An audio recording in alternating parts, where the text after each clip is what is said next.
Hello, thank you all for coming.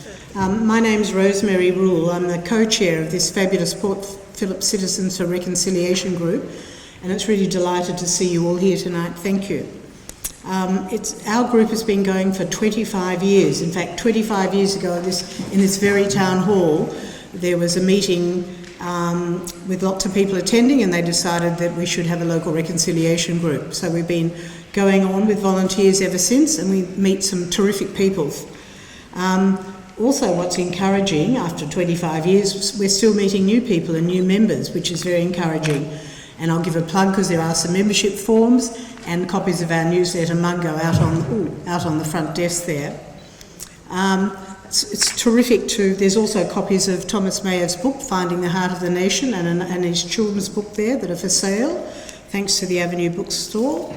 And interestingly, I first met Thomas Mayer also in the St Kilda Town Hall 5 years ago. He bought the beautiful original Uluru Statement from the Heart painting down here for the funeral of the late Minister Andrew McCutcheon. Was it 5 years ago, Thomas? And ever since then he's been travelling around the country. So this town hall has lots of history with our group. Delighted there's many special guests here tonight. Thank you all for coming, including our very hard-working member for Albert Park, Martin Foley. I think hard-working for the next 22 days and then perhaps deserving of a break afterwards. We've got some councillors from Stonnington Council here, thank you. Mike Scott and Kate Healy, members of the Stonnington Reconciliation Group and Reconciliation Victoria from Initiatives of Change. So welcome, and welcome to you all. Now it's my great pleasure to introduce Judith Jackson. She's a very well-known and loved member of our local community, and I'm going to invite her to do Acknowledgement to Country. Thank you.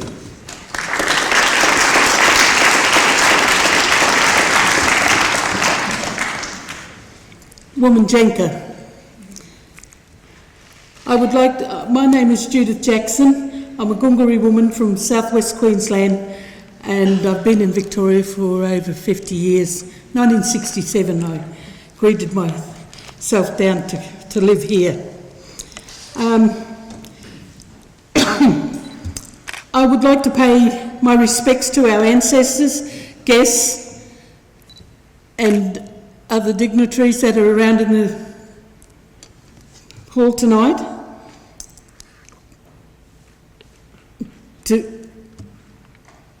We'd like to welcome here today at the referendum for the Indigenous Voice to Parliament event, and to our elders past, present and future. As a representative of the people of the Kulin Nation, Melbourne's First Peoples, I am pleased to be able to welcome you here today. We are especially pleased to recognise the commitment you've made here today in paying respect to the spirit of this land and its first people. Through this, you have shown the willingness to honour sacred ground. It is important for all Victorians to understand and appreciate the history and culture of the Indigenous people of Melbourne, who have played a significant role in the development of Melbourne, both before and after European arrival. As they are unknown to many people who live on this land.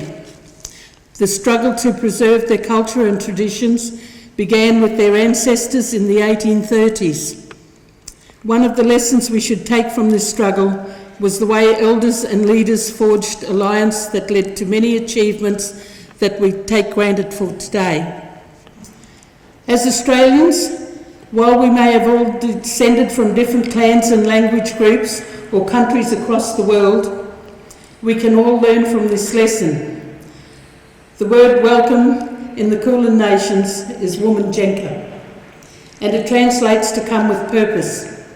It is a contract between the people and the custodians of this land and yourselves, to ensure our laws are adhered to and to guarantee safe passage for those who ask, according to the tradition of this land, has always been protected by the Creator Bunjil, who travels as an eagle, and by one who protects the waterways and travels as a crow. Womanjenka. Thank you very much.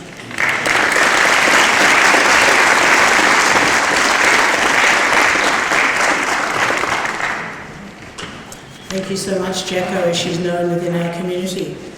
Now, I'm going to introduce Leila Gurruwiwi, our moderator, in a moment, and then she'll introduce the three speakers, and afterwards there'll be some time for questions, and there'll be a couple of microphones that people come around, you can speak into the microphone. So it's a pleasure to see Leila again. She's a Yolngu woman from Gulawinku on Ilko Island in northeast Arnhem Land. At a young age she was sent to school in Bendigo, and luckily for us, I think, most of her adult life has been spent in Victoria, and our group's had the fortune over many years to engage Leila to work, to give speeches and work in schools on our behalf. Many of you might have seen her in the Mum Group footy show. She was a presenter there, terrific panel show for many years. She's a very popular MC and speaker. She's acted, she produces things, she's an ambassador for the Asylum Seekers Resource Centre, and she's the Education Officer for the Aboriginal and Torres Strait Islander education at the Melbourne Diocese of Catholic Schools. She's also a busy mother, and she's a terrific speaker, so it's my pleasure to welcome Leila Gurruwiwi.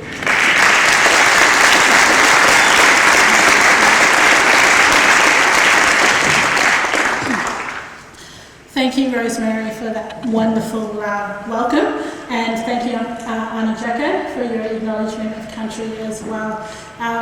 Before I start and before I introduce our wonderful speakers that we have here today, I would like to say, as a proud Yolngu woman of the Gulpal clan from northeast Arnhem Land and a visitor to this place, that I acknowledge the traditional custodians of this land, the Wurundjeri, Boonwurrung, Wathaurong and Dja Dja Wurrung of the Kulin Nations, and pay my respects to their elders past and present and emerging, as well as Aunty Jacko as well. And I'd also like to extend that respect to all First Nations people who are in the room tonight. As Rosemary said, I've had a very long, strong relationship with the Port Phillip Citizens for Reconciliation, and I actually MC'd their 20th anniversary celebration in this very hall in 2017. So it's been wonderful to see how much they've grown in that time as well.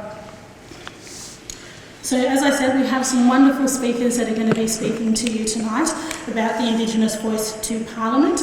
We have Uncle Shane Charles, who's here, as well as Ian Hamm and Thomas Mayer. And tonight our first speaker will be Uncle Shane Charles, who is an academic, government advisor and proud Yorta Yorta, Wurundjeri and Boonwurrung man. Uncle Shane was born in Shepparton, and he is the co-chair of Reconciliation Victoria. Uncle Shane is all about cultural integrity. He is the cultural integrity lead and the first incumbent of the new cultural residency at Initiatives of Change Australia, which is all about building relationships and bridges for reconciliation and healing with First Nations communities. He co-chairs the Aboriginal Studies and Indigenous Strategic Committee at La Trobe University, and he also, in his spare time, gardens and plays a little bit of yidaki as well. So please, a big round of applause for Uncle Shane Charles.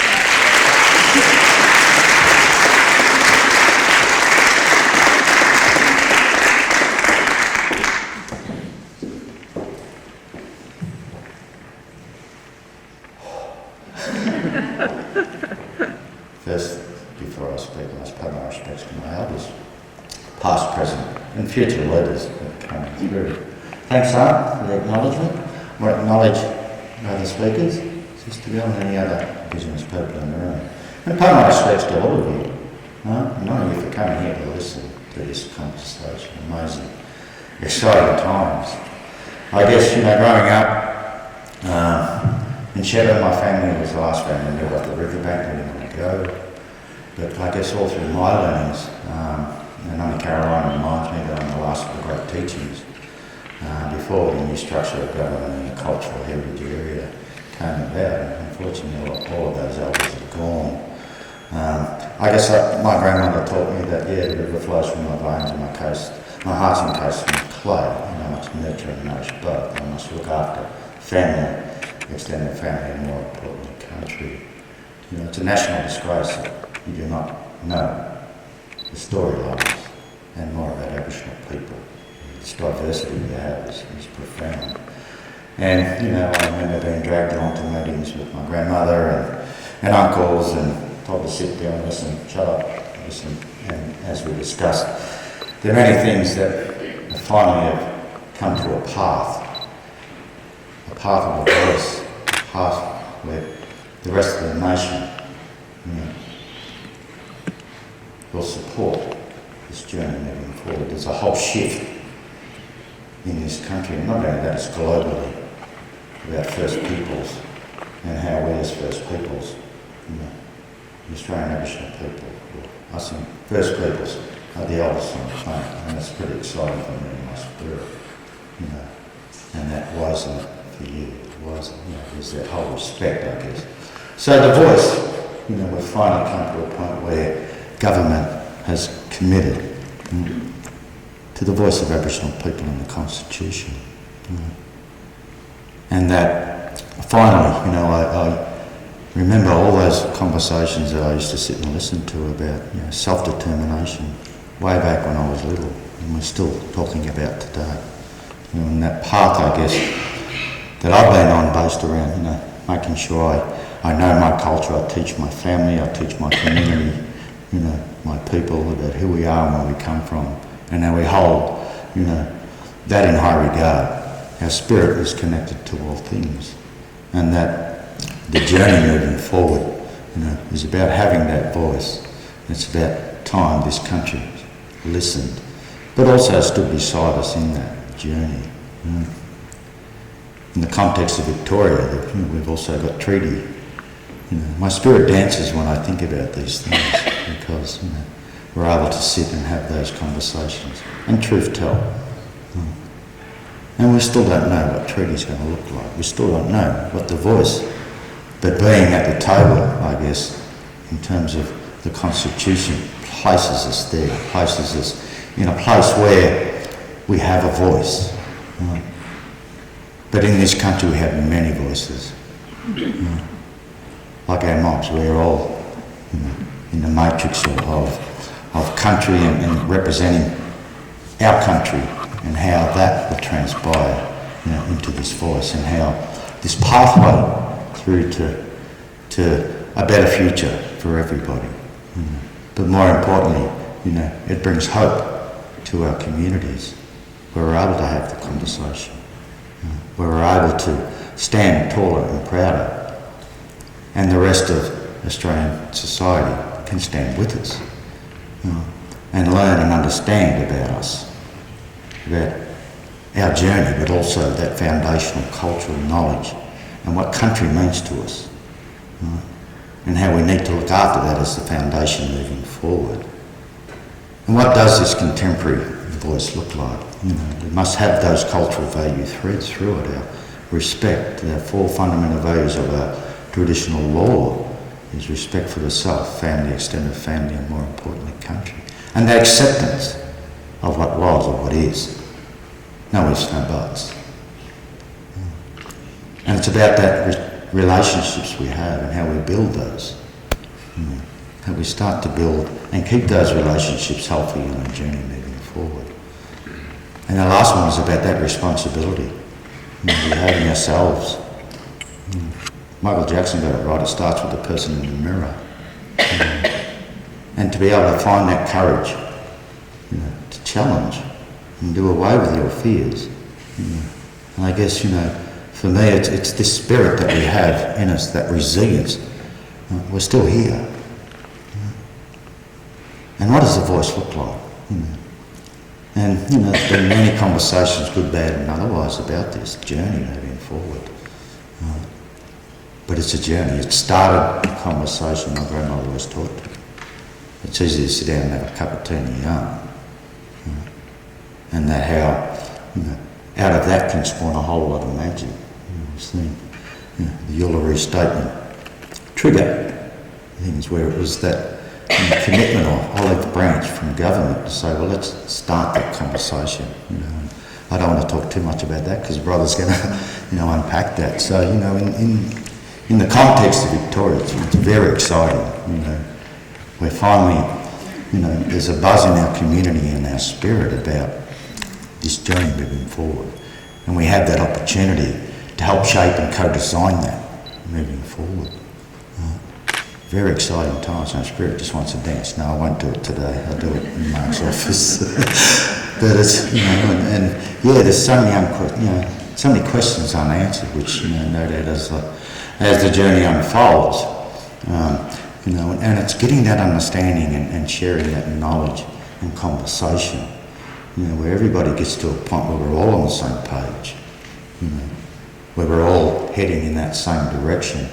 And I think, the shift in the last few years, before COVID and more so after COVID, that those journeys are starting to come together. And that, we're not going to take your land. Through my Yada connection and the claim we went through in terms of native title, and, with us in my community, it's been one step forward and two steps back. A change of government, one step forward and two steps back. But I think we can consolidate and cement, this voice within the Constitution and build that understanding, and where the rest of the country is proud of us, proud of our communities, proud of our achievements. We talk about the voice. My voice started with the likes of Uncle William Cooper, started with the likes of Uncle Doug Nichols, and so many. So this voice is old, this voice is ancient, and it is about that, sovereignty and how we can build, our people up, how we find those opportunities, how we sit and yarn and have those relationships and understand that, okay, I get it now. I know why, land rights are so important, why country is so important. To be honest, it's only First Peoples that can save this planet. We must change our ways, but understand the narrative, understand the beautiful foundational culture that we walk on. Every footstep that you take is a story. And the songlines that run all over the country, and that connects us in so many ways, this deep connection that we have. And how the voice can help achieve the many things. We can stand tall and proud. I was always taught to be proud of the colour of my skin. And I always have been, and I always will be. When I walk down the street, and don't be seen as somebody different. I'm the same. And people are proud of me and my people. You understand culture and country, you'll understand the people. Find some love for culture and country, you find some love for the people. And this colonial lens and colonial thinking is almost obsolete. And that moving forward, I guess my role as a co-chair of reconciliation, I believe in it. There's a perfect vehicle that is already there. 90% of the country is for it, but don't know how to go about it. And now we've got 40 reconciliation groups across the state, and more growing. Now that can contribute, to getting that message out there. I was born in '65, before the last referendum. That how, we need you as our allies and as our soldiers to spread the beautiful message about what that might be moving forward, and how we can support us as Aboriginal people, as a nation, and rebuild a nation on the cultural threads of knowledge and wisdom of those that have gone before us, and how we support the voice of Uncle William Cooper, Uncle Doug Nichols, and that fighting resilience that we have is still there and still very, very strong. And we've shone the light on this nation so many times, but now we have that opportunity to be heard and to sit and yarn and collaborate and co-design a better future for everybody. So it is exciting times. And I guess it's you too, all have a responsibility. I spoke about those 4 fundamental values, about that respect, and that acceptance. You find that in your hearts and in your spirit, and you share that. That cultural intelligence will play a big part in the future of this country, and the support of the voice. And that, once you have that understanding and connection, a whole lot of magic happens. I always said that and I always believed it, and I've actually seen it happen. But you must understand the journey, and it's only the start of a beautiful journey, and that how we need to to gather and support this journey. Because, out of this journey now, to give an example, when we had our "you already got a claim" and we were denied that, it was very sad for me and my community, because over a short period of time we had 20 of our elders pass. They were sitting and waiting to find this opportunity to be recognised. This opportunity, the things that they'd been fighting for. And unfortunately, they weren't here to see this journey right now. But I'm standing here with all my elders behind me, so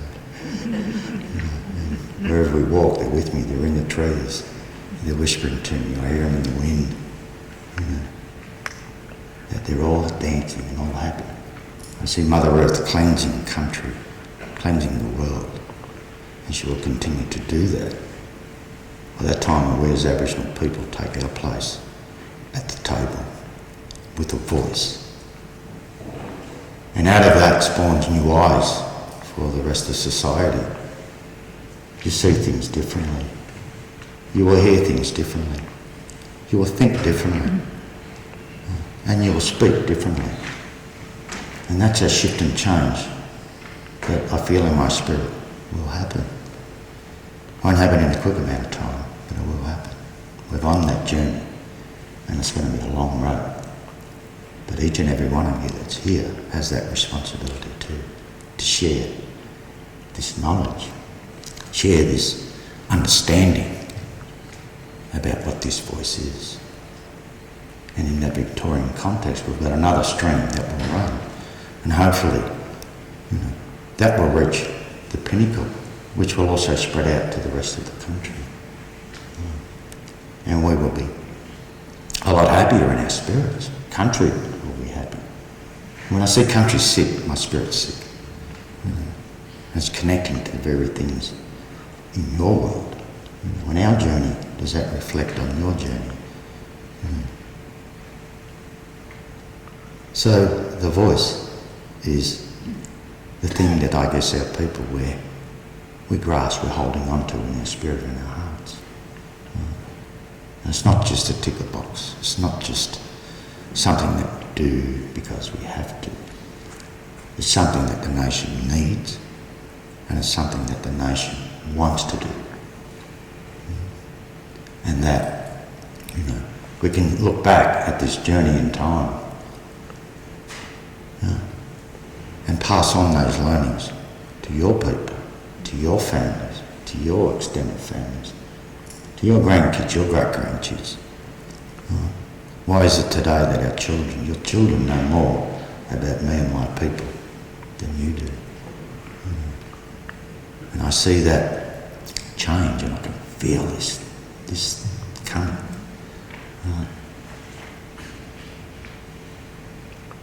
So get on board. Think about when you leave tonight, what are you going to do? What is going to be your part in this? And in the campaigns that's coming, you all have a place beside us. And that, as I said, in terms of, I believe in that reconciliation stuff, because there's a vehicle there, and through education, as a part of that reconciliation, is that opportunity. And more schools and more education facilities are wanting to know about this reconciliation, how we get on board and how we be a part, how we play our part, and how we don't just tick boxes, but how we transfer that cultural intelligence and how we gain cultural intelligence. Cultural intelligence is a journey. My culture was gifted to you when you were ready. You weren't given it all at once. Now you were constantly observed on how you behave, how you hold yourself within your spirit and external to the spirit. And that how country heals us, it can heal you too.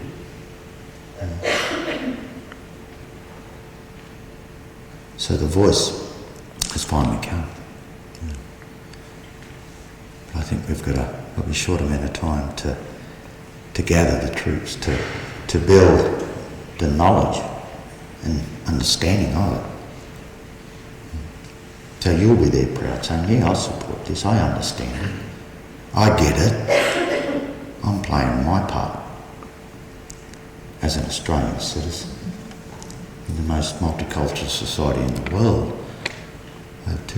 Over 240 multicultural groups biding for a time with our elders and wanting to learn this knowledge. And not the deficit lens that was created or that they learned before they got here. They want to know the true culture. They want to connect with our people. They want to understand our journey because our journey has been very similar to theirs. Yeah. And how we can share this cultural intelligence globally. And, you know, talking with First Nations people on how, the Canadians, on how they achieved, and the things that they had to do. And when I first heard about this truth telling and that, I thought, well, I think truth telling starts in our own backyard. Where are we at as Aboriginal people? Yeah. We sit down and need to unpack what this journey moving forward is going to look like. And understand it even more so, and be together as one. And you can be a part of all that moving forward. So the voice runs deep. This voice is an ancient voice. It's not just a contemporary one that's been thrown up. You know, it has that ancient knowledge on an ancient country, on ancient grounds, that will come through.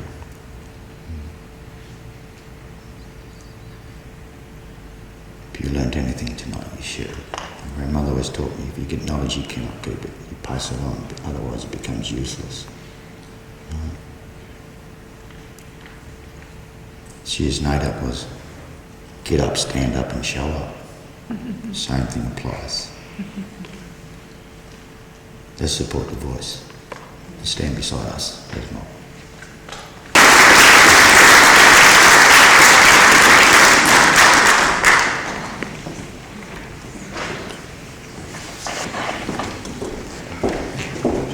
Thank you very much for that, Uncle Shane Charles. A lot to think about there with that talk just then. And of course we got two other speakers as well. Our next speaker up is Ian Hamm. Ian Hamm is a Yorta Yorta man born in Shepparton. And Ian was separated from his family when he was a baby and grew up just 50 kilometres away, only learning about his birth family when he was in college.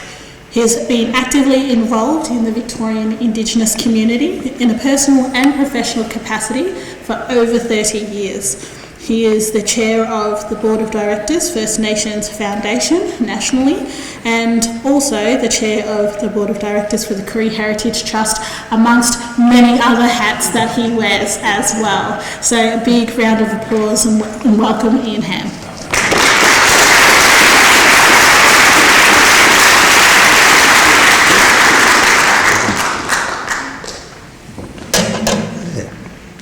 Try not to trash the joint before I start. Okay, so I've got this here. This doesn't have notes. It's just got a clock on it. That's the only reason I've got that. First of all, I'd like to acknowledge the Bunurong Boonwurrung people on whose country we stand today, and their elders, past and present. And thank you again for that wonderful warm welcome. Welcome to country is important. It's not just something we do. It tells us we belong. That for the time that we're here, we have a place. And that's incredibly important, having a place. As Leila said, I'm one of the stolen children. I didn't find my place until I was in my 20s, and even now I'm still looking for it. I'd also like to acknowledge Shane and, oh God, I knew I was going to do this. Thomas and Leila and me, no. I got up really early this morning, so you'll have to work with me here. Which is one of those things of, so why do I do this? Why have I come to speak about this? I guess one of the things for me when I think about the voice, and it's always hard, I was thinking about what do I talk, there's Shane with his enormous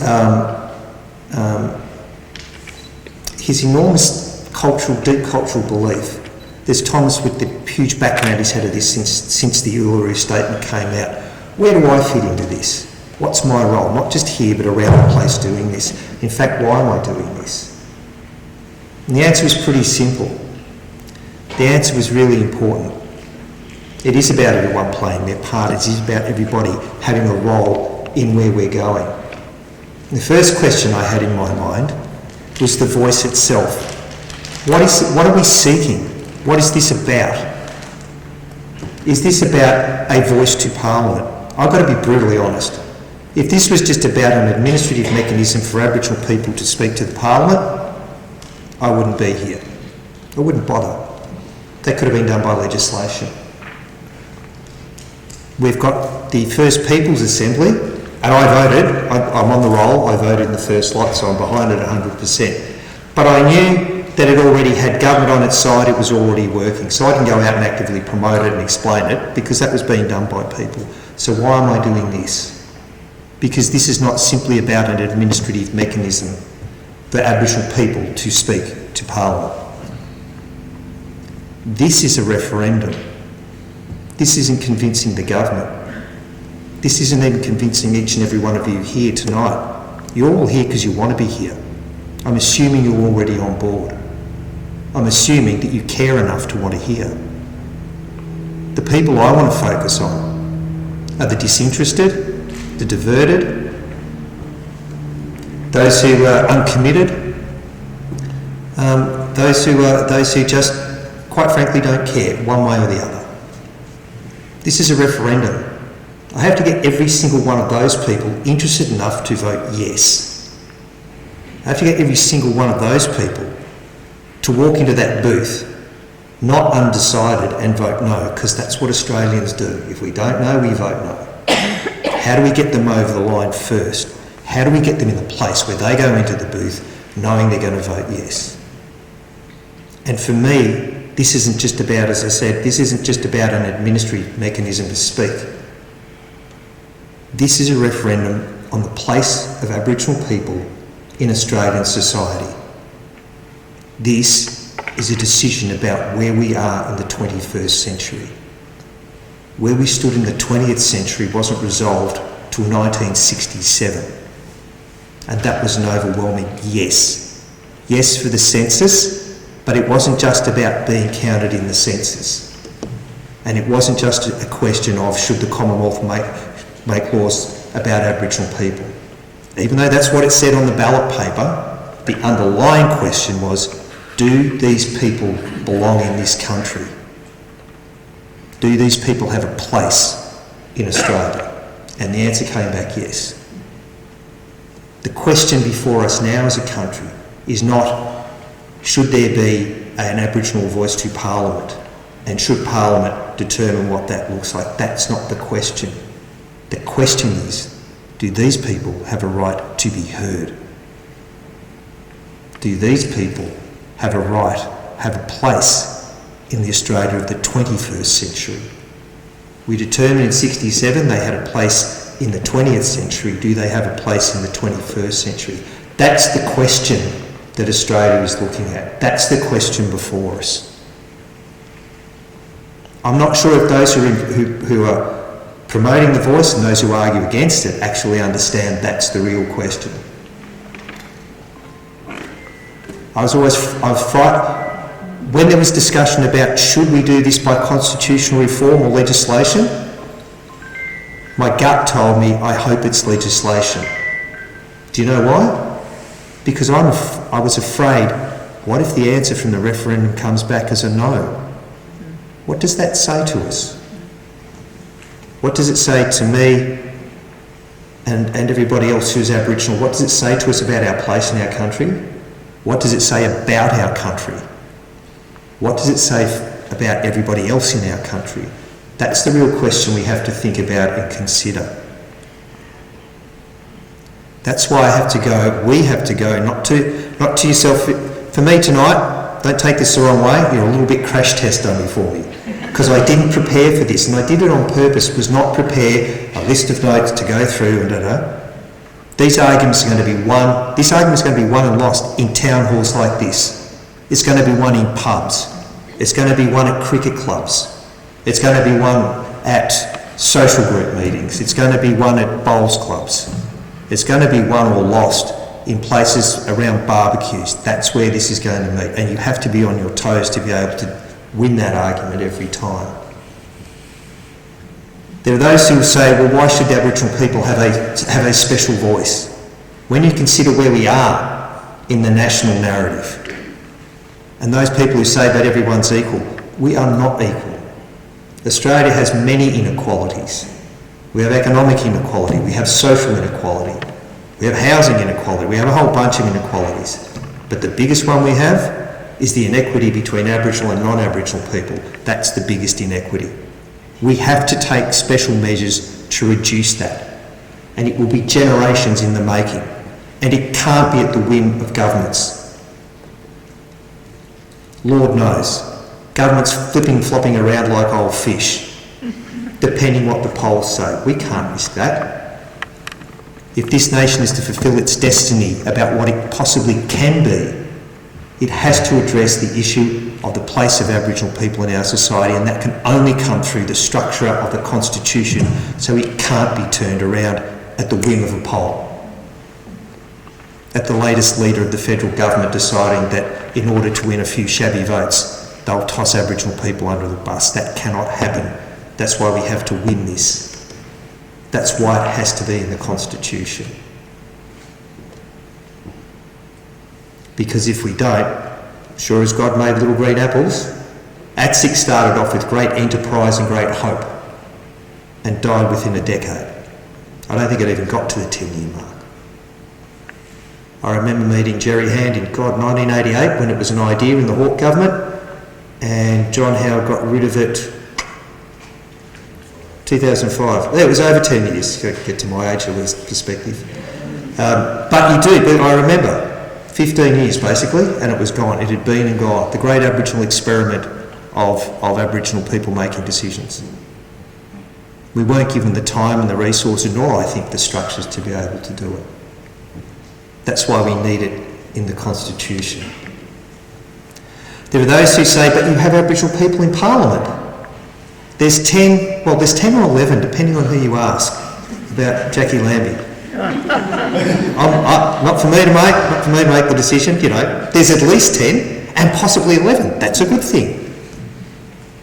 But they're not Aboriginal representatives.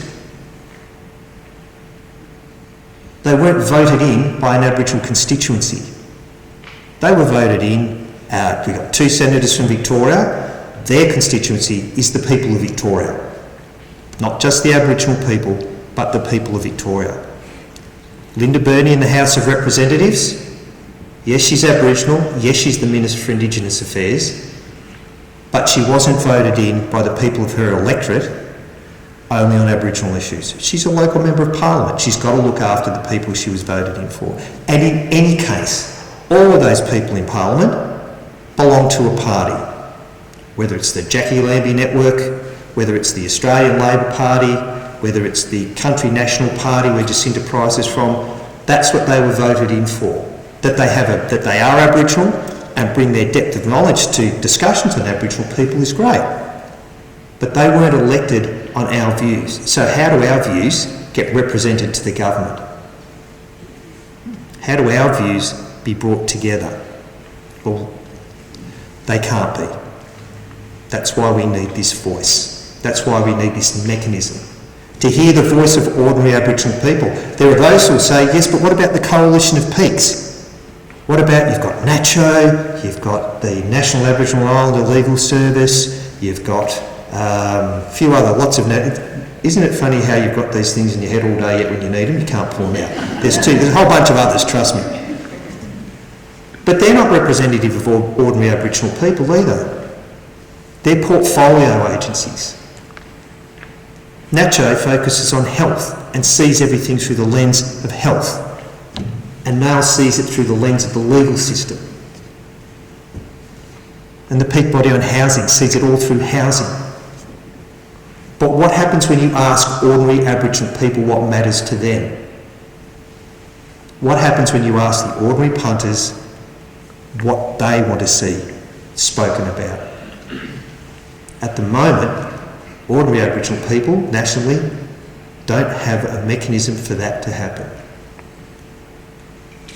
Why I'm behind the voice? Why I think it's really important? Because we did it in Victoria, before the first People's Assembly. And this is when Shane and I used to work at Aboriginal Affairs Victoria.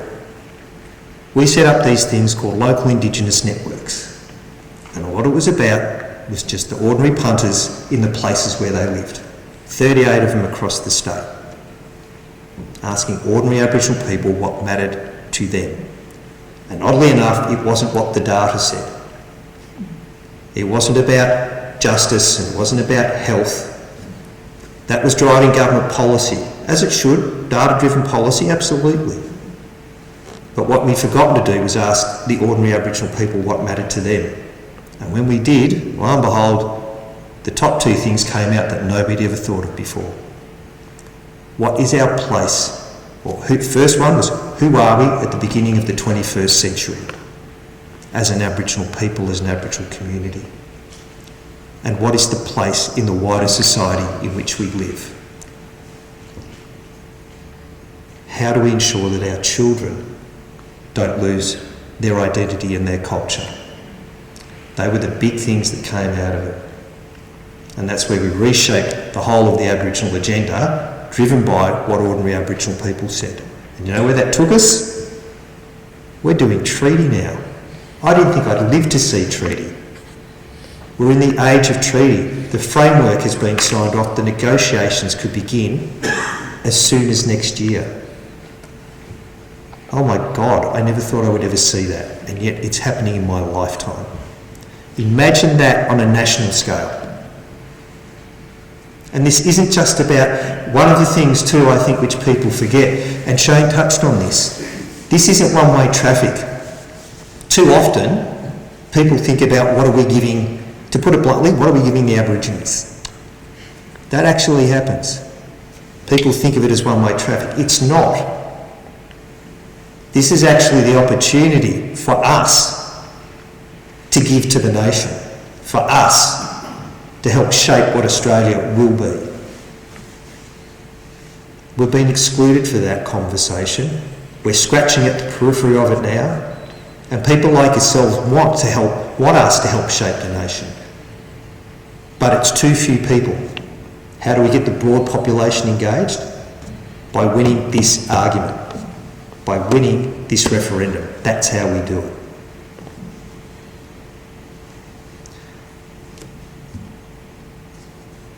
When I talk about what we bring to the nation, there was somebody spoke to me before who saw me at Garma. When I was at the Garma Festival, it was really interesting. People talked about Aboriginal people walking in two worlds, and people talked about wanting to learn from Aboriginal people. What I didn't hear was people saying they want to be like Aboriginal people. And what I really didn't hear was the notion that Aboriginal people can have input into non-Aboriginal lives, that we can make decisions about things that don't affect us, that we should be able to discuss things that are not directly affecting us. The bit I spoke about was the economy.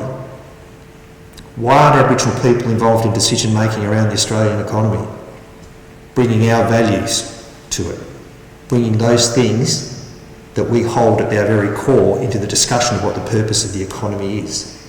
And trust me, that argument actually needs to happen, because the Australian economy, the purpose of it, what's it for, if it was more shaped around the values that Aboriginal people had, I think our economy would work better. That's just an aside. But I would hope the voice allows us to be able to be part of those conversations, to enrich not just our lives, but to enrich the lives of all Australians.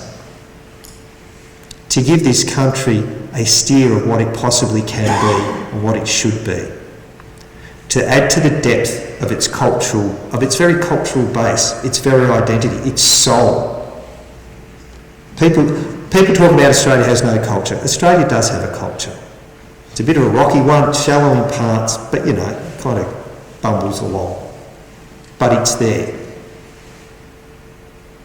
I believe by having the voice, by having this right to be heard, and this mechanism for Aboriginal people to be able to be heard, we can take that bumpy, shallowy, not well-formed culture and give it some some real depth, to help people work out who they are and where they fit in this country, not just Aboriginal people, but every person. That when people migrate here from overseas, they know what they're buying into. They know that this is a place that they want to come, not just for economic opportunity, not just that they're fleeing from somewhere that's not safe, but this is beyond just somewhere where they want to raise their children to have better opportunities. But this will add a layer to the very fibre of their being that they can pass down through the generations of those children, the children after that, and the generations yet to be born. That's why we need to win this referendum. That's why we can't afford to lose it. That's why I'll turn up to town hall meetings like this to talk about this and try and get every one of you to go and talk to your families, go and talk to your friends, go and talk to those people, particularly those people who are the uninterested, the disinterested, the ambivalent, the ambiguous. They're the ones we need to get over the line because they all vote. But if we do win it, we can't just win it. We've got to win it massively. My own view, at least 80% in each state that votes, and at least overall 80% of the Australian population. So nobody can revisit it. So nobody can take it down on the whim of politics saying it 1 by 1%, so therefore we should ask again. As they say in the classics, I want to kill this bastard. I'm going to go now. Thank you.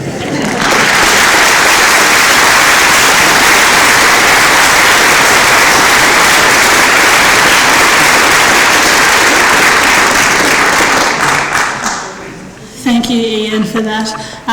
Yeah, what a time to be alive, really. The fact that we're having conversations about treaty. Never in a million years did I think as a 4 or 5 year old, listening to Yothi Indy back in 1992, 1993's treaty that we'd be sitting here actually having those conversations. And then of course we've got the Indigenous Voice to Parliament also happening. And like you said, you don't actually think that those sort of things would happen in your lifetime.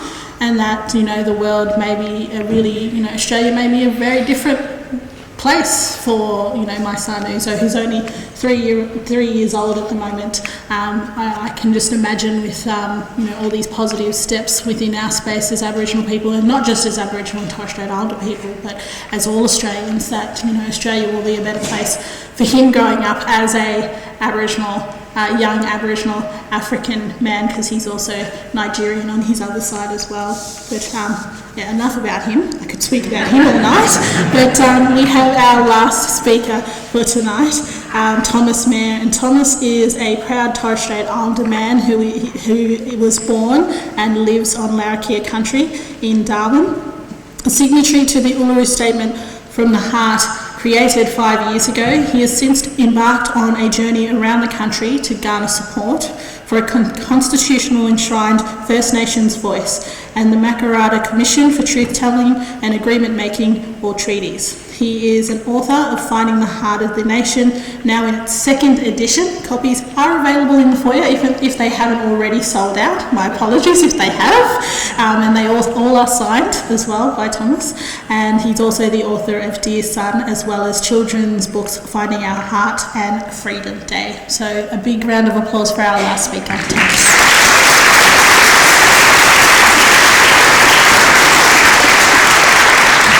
Thank you, Sis. Thank you, everybody, for being here tonight with us. Kapa kubil, murabuai, that means good evening, my people. Because I think you guys are already supportive, yes?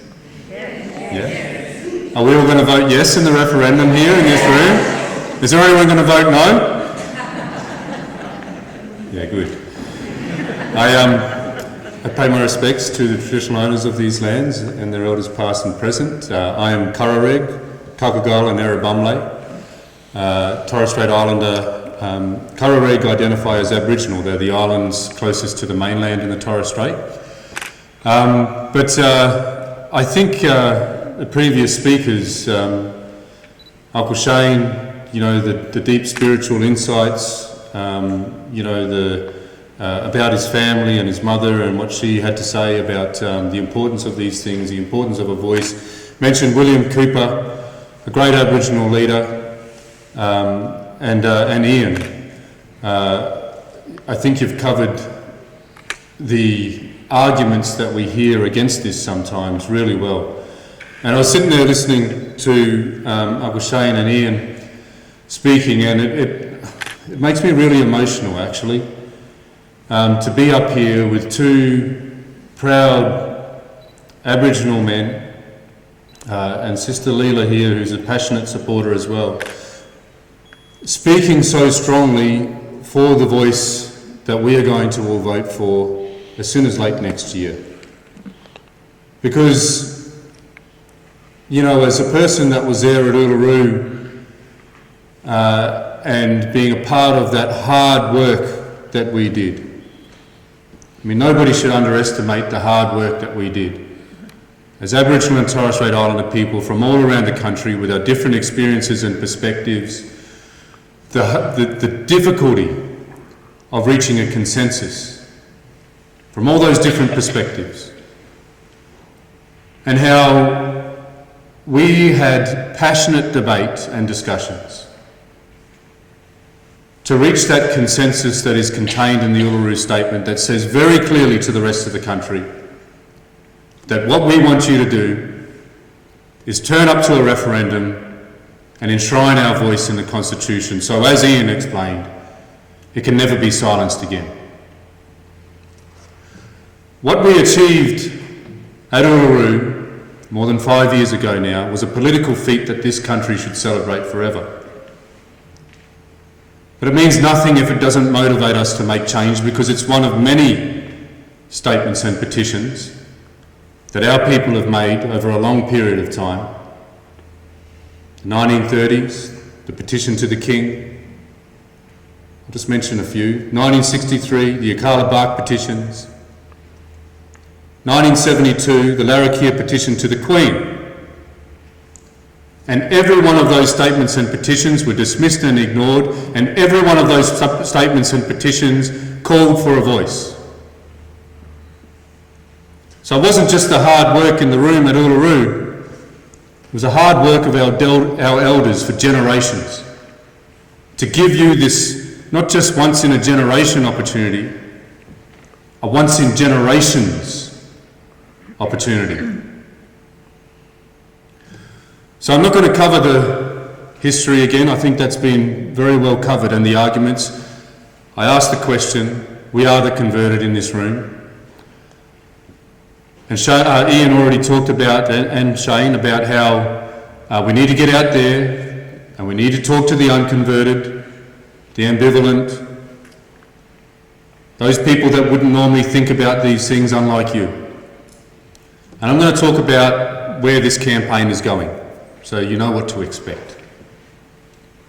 At the moment, we're into a new phase of this campaign. It's not guerrilla warfare anymore like it was the last 5 years.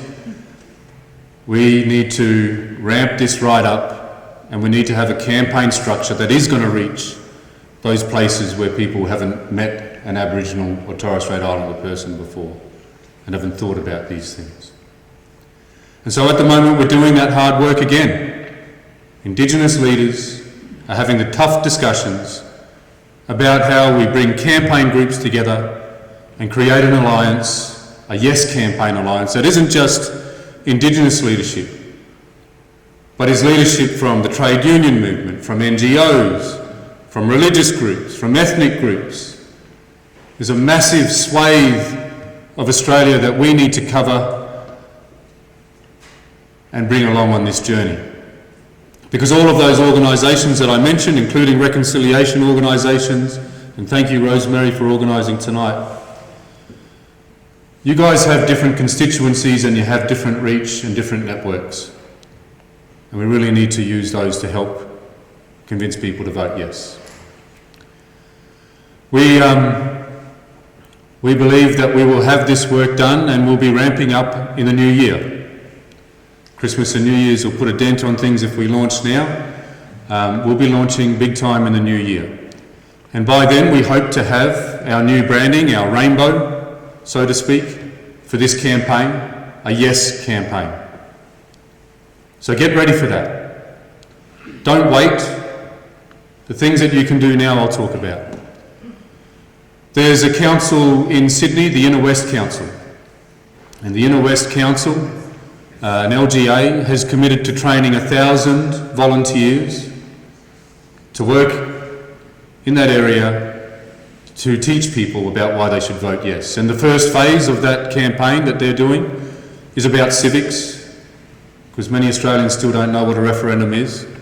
If you're under 45, you've never voted in one. And so that's the first phase, teaching people about what the Constitution is, what a voice is, just the simple stuff. And through that, we're going to build champions in that area to take forward the Yes campaign and just really build that campaign and get the momentum. So in your areas, in your councils, I want you to start to agitate there. I know there's councillors in the room.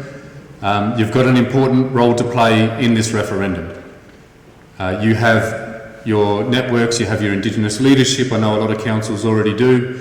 It's ready-made for this to help us win this referendum. So if you're not sure what your council is doing, get in their ear. Ask them to find out about that model in the Inner West there and pick it up and start training volunteers.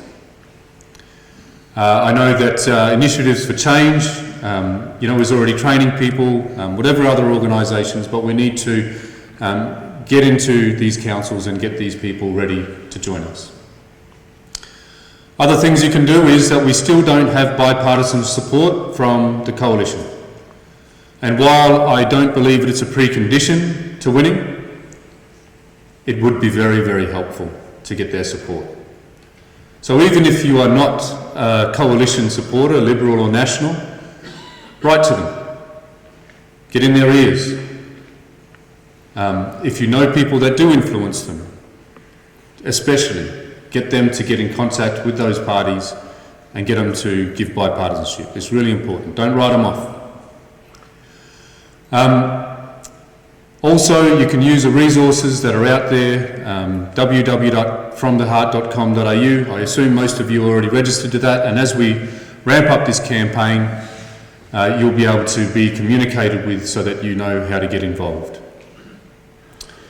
Use the books that I've written to help inform people. I'm going to do a cheeky little announcement right now. Kerry O'Brien and I are working on an even briefer handbook to help people to support us in this campaign. Before I finish up, because I'd love to get to the Q&A part, but when we were in that room at Uluru 5 years ago, or actually in the dialogues as well, but when we went to Uluru with this hope that we could reach a consensus, and we were having the passionate debates and there were the disagreements, at times it felt like it was impossible. But we got there and we reached that consensus. And then when Malcolm Turnbull almost outright dismiss this wonderful Uluru Statement and our proposal for a voice, so disrespectfully, again it seemed like it was impossible. And now we have Anthony Albanese as a rare visionary Prime Minister, and we've got so much work ahead of us. And we're all helping us on the streets here in Victoria. At times it will seem like it's impossible that we could win. But like Nelson Mandela said, it always seems impossible until it's done. And we've done it, and we've done it, and we'll do it again. And we are going to win Victoria for this referendum, and we're going to win overall. And we're going to change this nation so it's a mature nation, not this falsity of a young nation, but a nation that truly celebrates over 60,000 years of continuous culture. And that's the greatest gift that we can give to our children. Thank you.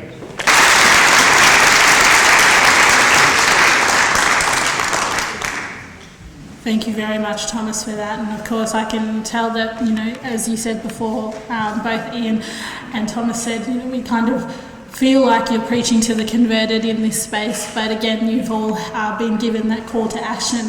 You know, you'll have your own reach in your own space with your own friendship groups, your own workplaces, your own networks. So please have conversations, you know, deep conversations about why it's important. And like Ian said, you know, it's not about the question that you're going to be given on the day for referendum. It's about whether or not you as non-Indigenous people, as Australians, believe that we as Aboriginal and Torres Strait Islander people, as First Nations people, belong in this country and have a place in this country and a voice in this country. I'm just picking up the sock from down there. So we are going to have a Q&A now, and we have the lovely Shishina, who's going to have this microphone here. And if anyone's got any questions, please feel free to put your hand up, but please wait till Shishina comes over with the microphone. Yes, hello, thank you very much. My name is Alex. I guess my question is mostly to Thomas. I know there's some dissenting voices within the Aboriginal community, and obviously there's no monolithic issue, you know, the same voice for every opinion. But some of those dissenting voices are quite prominent amongst Indigenous people. So I wonder if you can tell us, maybe give us some tips on how to counter some of those views. Thank you. Yeah, thank you, Alex. Aboriginal and Torres Strait Islander people are like any human group. We're not homogenous. We have different views and perspectives. At Uluru, the second of 3 days, around 20 of 270 walked out, but the remainder of us stayed and continued the hard work of reaching a consensus. My advice to you all is to respect that we have these differences and that we have different political ideals and all those types of things that lead us to, you know, all these this humanity of us, that we can think differently. Respect their view and move on. Have discussions with people that you can move.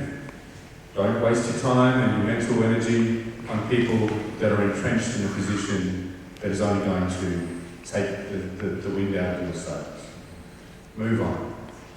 We have the truth with us, we have logic with us, we have strategy with us. Okay? And we know that this is the best thing for our country. I'll tell you this little bit of information. That we have polling of just Aboriginal and Torres Strait Islander people about support for this referendum. And it's at around 80% of Indigenous people say that they support this, they vote yes. And the reason why they say that, because that's tested as well, is that they see this as a unifying moment, which goes to the last point that I made, that this is the right thing for the country. And so again, the advice is don't spend too much time, just respect their differences of opinions, move on, and we will win just with the overwhelming majority of us that understand this is the best thing to do.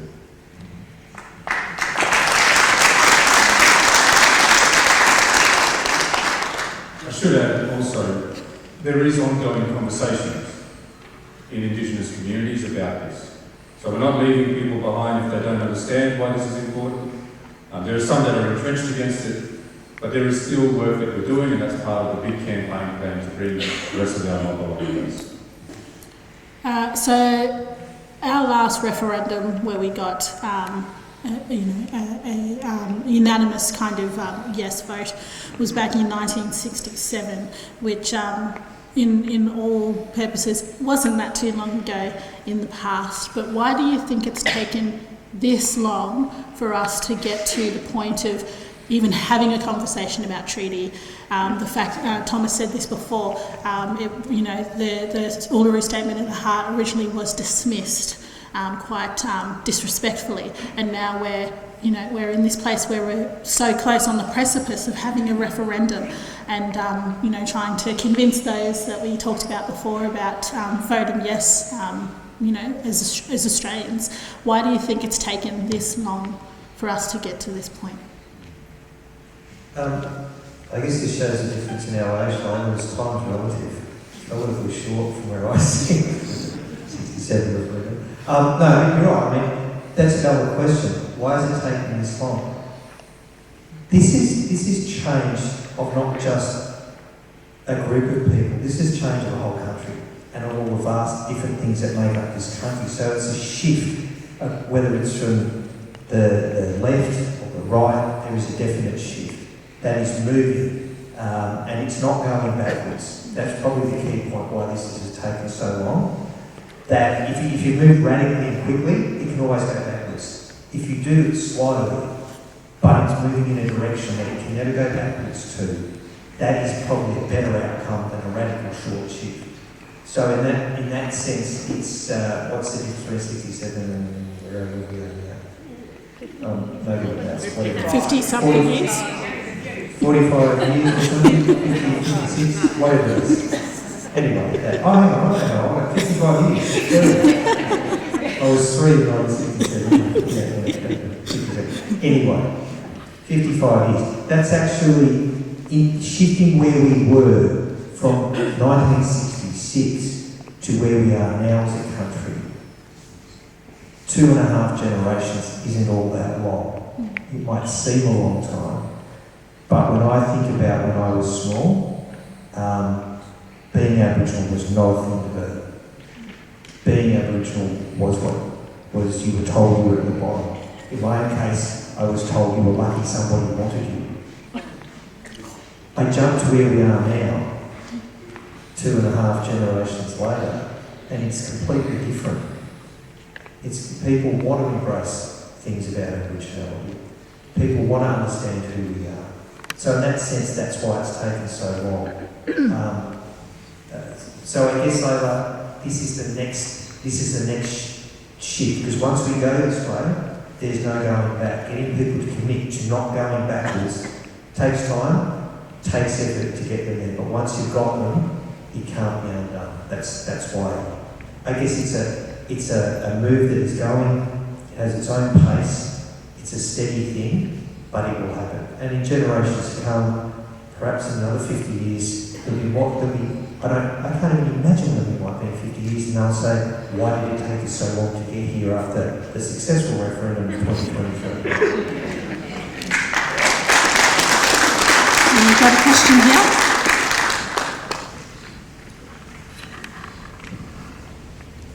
Thank you, my name's Martin Foley.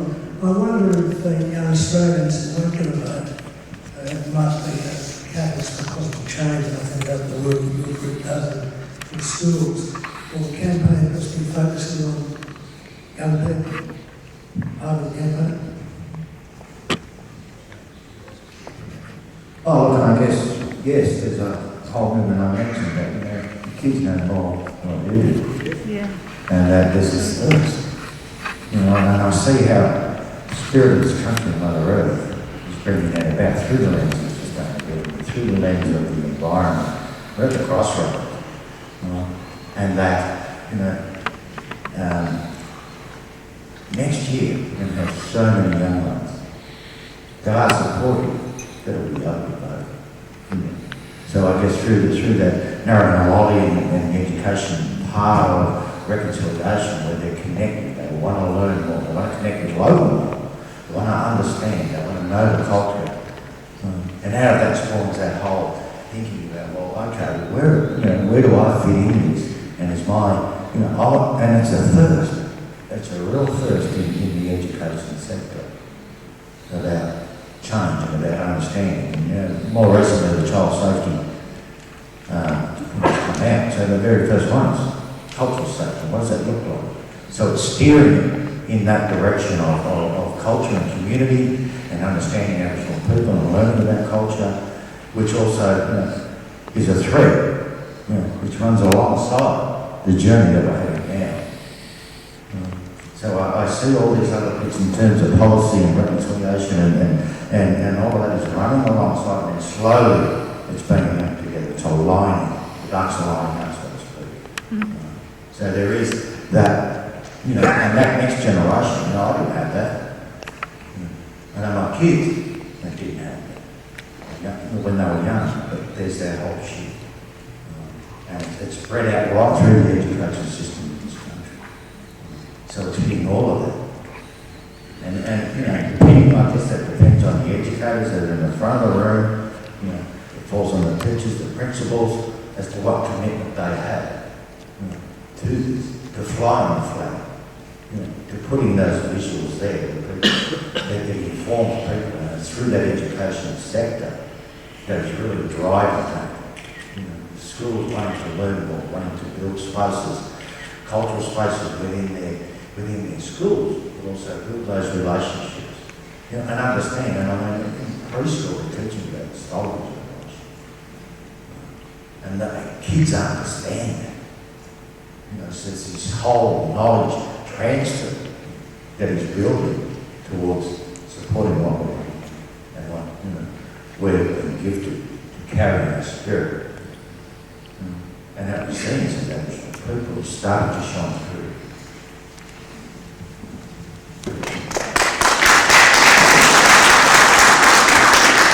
Yeah, I just wanted to add to that. I think our children are great little campaigners. They really are.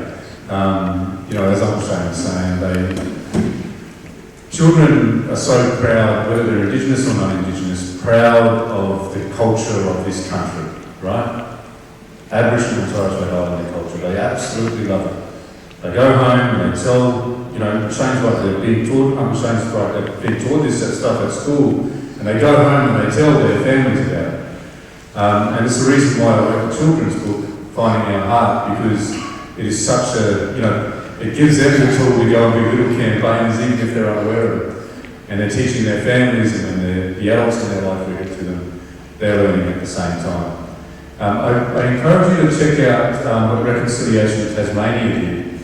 They ran this campaign with some supporters in Tasmania called From Our Heart to Yours. Check it out on the Reconciliation Tasmania website. And what they did was they used the book to invite children, schools, classrooms, children to respond to the Uluru Statement from the Heart. And they've done this great little flip book, which is some new technology thing where it has all of their responses, their letters and their paintings and things like that. And they've also got it in hard copy now. I just had a meeting today, they've got it in hard copy. But when I've been in schools and done the same exercise, you'd be amazed at the sort of things that the kids come up with about fairness.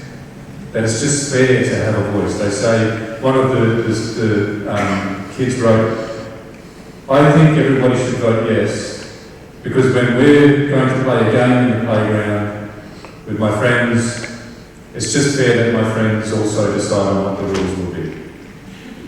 Just the way that kids understand these things. So put a book in their hands, get the kids going to their families, and that'll help as well.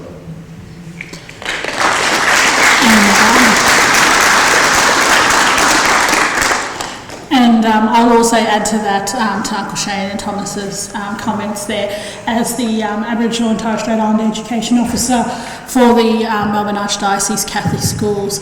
I see it a lot with our students. One of the schools that I currently work with in Thornbury, they're a school that currently have no Aboriginal and or Torres Strait Islander students in their space, but they are proactive in creating a culturally safe space for future Aboriginal and Torres Strait Islander students and their families to come into that space.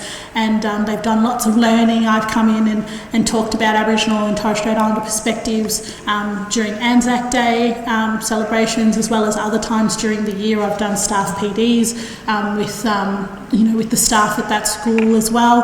And I tell you, our kids are just little social warriors.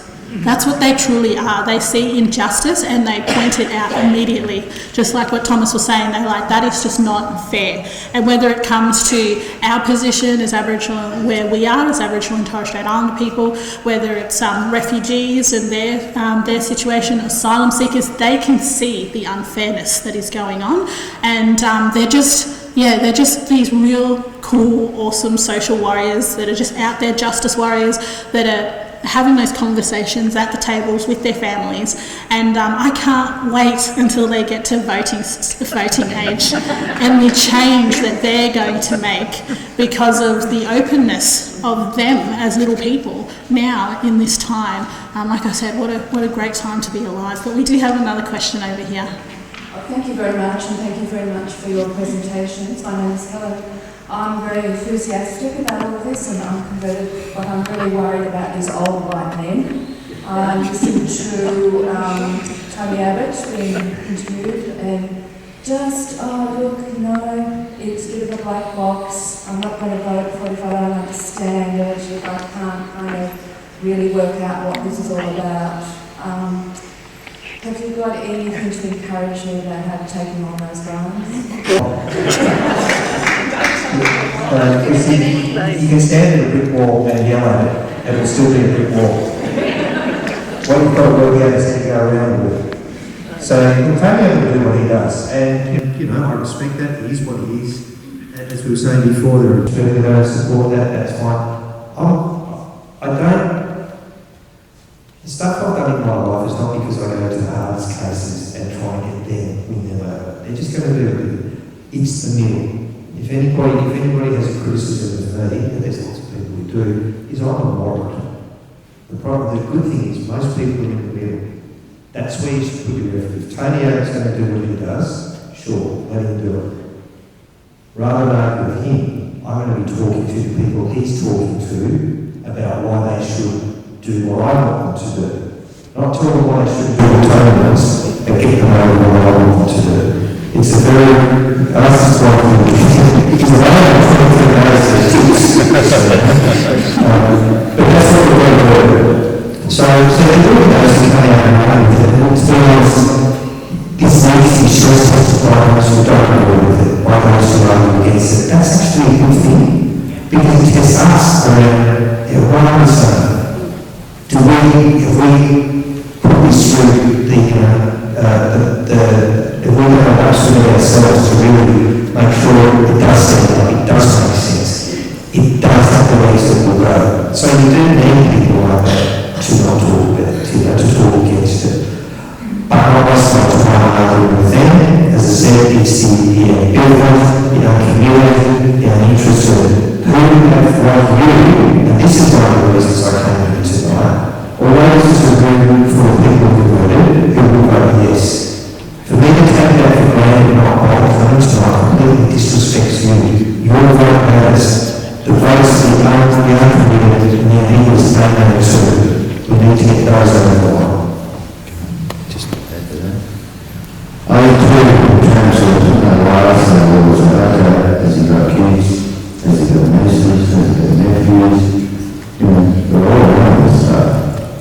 Obviously that you brought about, through that education. But when we work with the law, I don't know you put it in one space.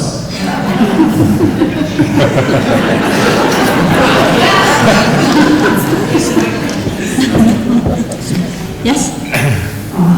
I'm the Executive Officer of Initiatives of Change Australia. I just want to say an enormous thank you to us, we know it's really well.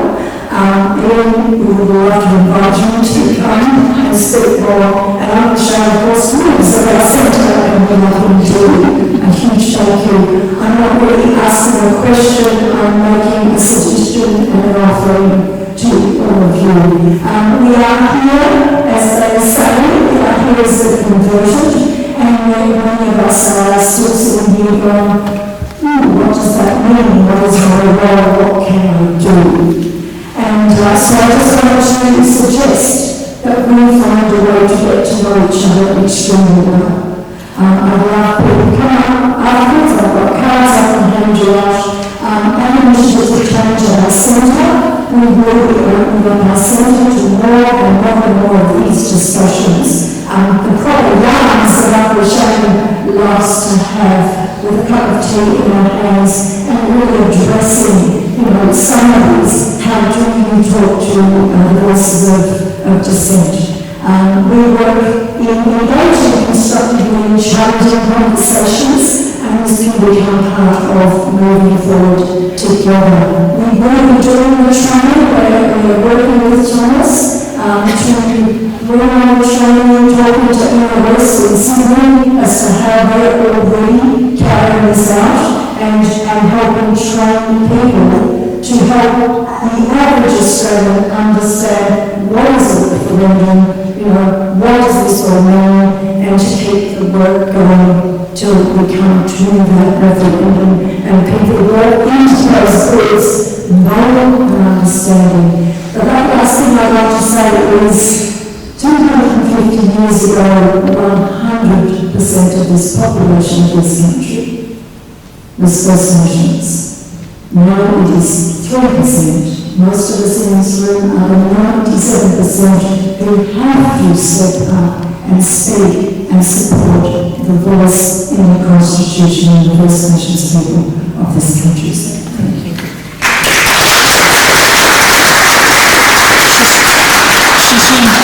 She's in one more question.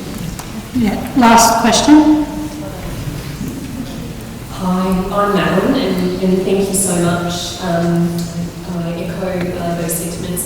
I wanted to ask, summer's coming, the barbecue test is coming, and I think that Ian, you really talked about some of the whys and those conversations. I'm wondering if you can just summarise, I'm annoyed that I didn't bring something to write down some notes, maybe just the top 3 things that we're talking to the people in the frozen middle, and they're, what are the top 3 things, if you can summarise that would be great. So I can get it to memory.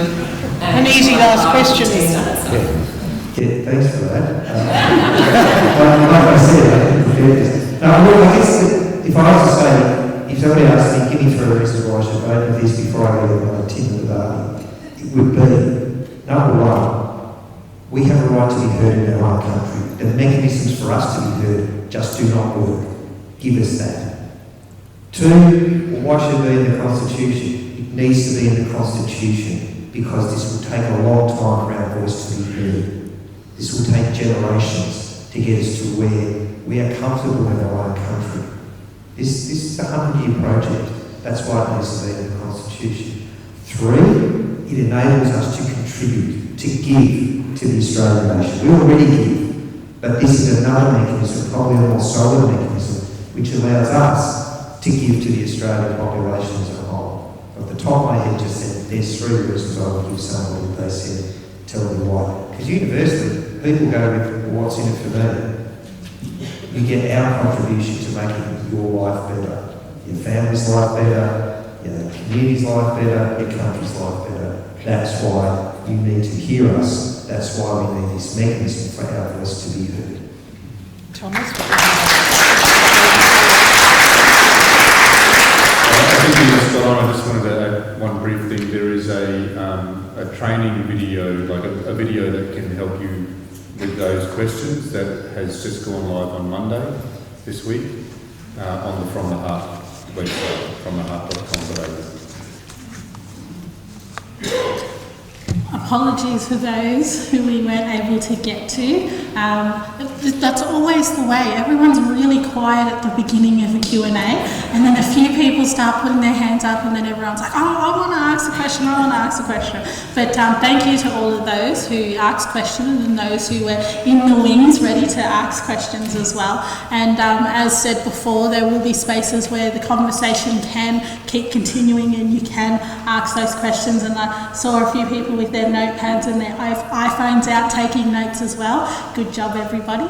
And before we do wrap up and before we have Rosemary to come up to wrap up the night for us, I was lucky enough to sit and be a guest speaker alongside Thomas Mayer during Reconciliation Week for Office Works, actually. And he so graciously stood up and did the Uluru Statement of the Heart, and it really touched everyone, as well as myself. And tonight I would like to invite Thomas Mayer to come up again and say the Uluru Statement of the Heart.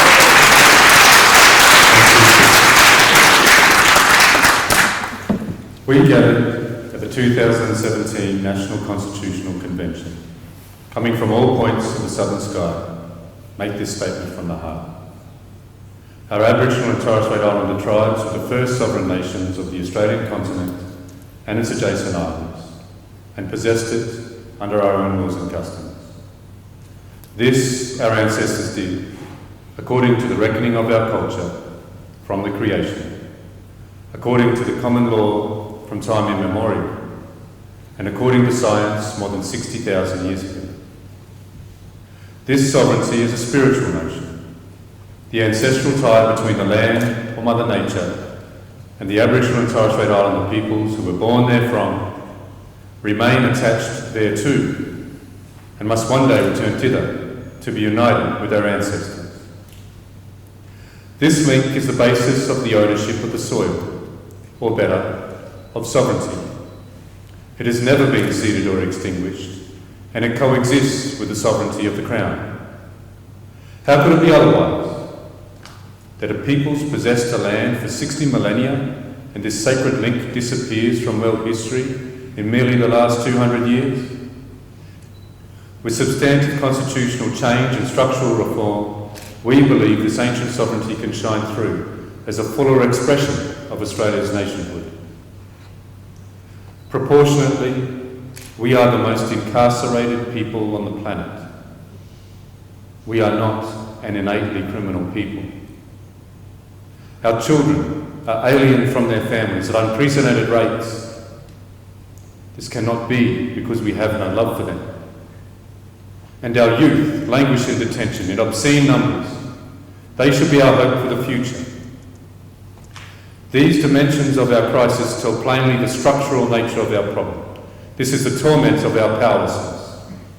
We seek constitutional reforms to empower our people and take a rightful place in our own country. When we have power over our destiny, our children will flourish, they will walk in two worlds, and their culture will be a gift to their country. We call for the establishment of a First Nations voice enshrined in the Constitution. Mackay is a culmination of our agenda, the coming together after a struggle. It captures our aspirations for a fair and truthful relationship with the people of Australia and a better future for our children based on justice and self-determination. We seek a Mackay Commission to supervise a process of agreement making between governments and First Nations and truth-telling about our history. In 1967 we were counted. In 2017 we seek to be heard. We leave base camp and start our trek across this vast country. We invite you to walk with us in a movement of the Australian people for a better future.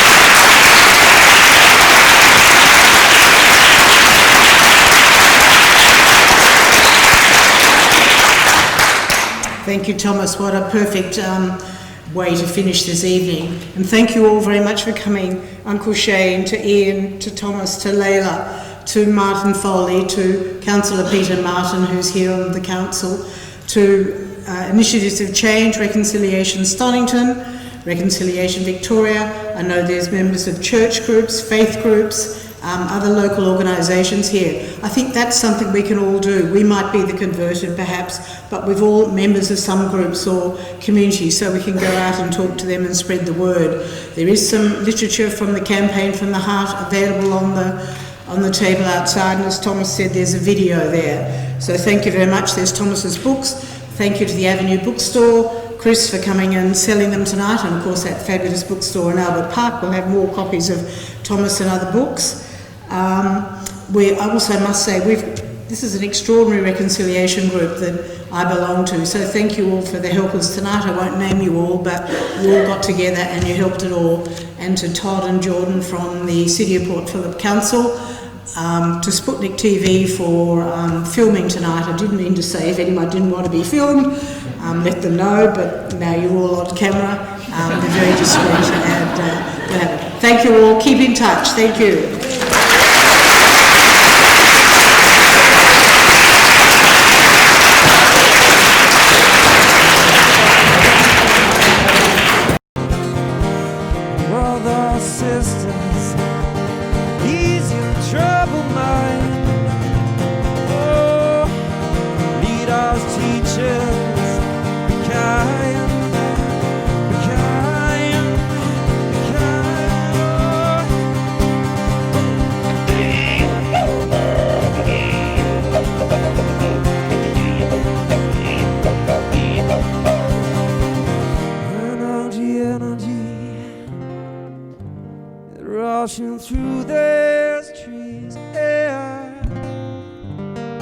Oh,